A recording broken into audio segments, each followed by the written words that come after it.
অসহায় যুক্তরাষ্ট্র ইরানের বিরুদ্ধে যুদ্ধে অংশ নিতে অন্যান্য দেশকে রাজি করাতে পারছেন না ট্রাম্প। ইরান ও ইরান সংশ্লিষ্ট গোষ্ঠীগুলোর হামলা চালানোর সক্ষমতা ধ্বংস করতে দ্রুত পদক্ষেপ নেওয়ার জন্য বিভিন্ন দেশের সরকারকে রাজি করাতে বিশ্বজুড়ে মার্কিন কূটনীতিকদের নির্দেশনা দিয়েছেন দেশটির পররাষ্ট্রমন্ত্রী মার্কো রুবিও।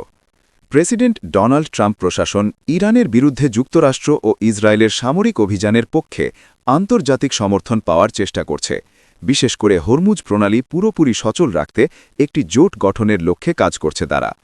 এ বিষয়ে এবিসি নিউজের পক্ষ থেকে যোগাযোগ করা হলে মার্কিন পররাষ্ট্র মন্ত্রণালয়ের একজন মুখপাত্র বলেন, প্রেসিডেন্ট ট্রাম্প মধ্যপ্রাচ্যের শান্তি প্রতিষ্ঠায় মনোযোগী। আইআরজিসি, হিজবুল্লাহ এবং ইরানের মদতপুষ্ট অন্যান্য সশস্ত্র গোষ্ঠী সরকারগুলোকে অস্থিতিশীল করছে এবং আঞ্চলিক শান্তি বিনষ্ট করছে। কিন্তু খুব বেশি দেশের কাছ থেকে এ বিষয়ে সাড়া পাওয়া যায়নি।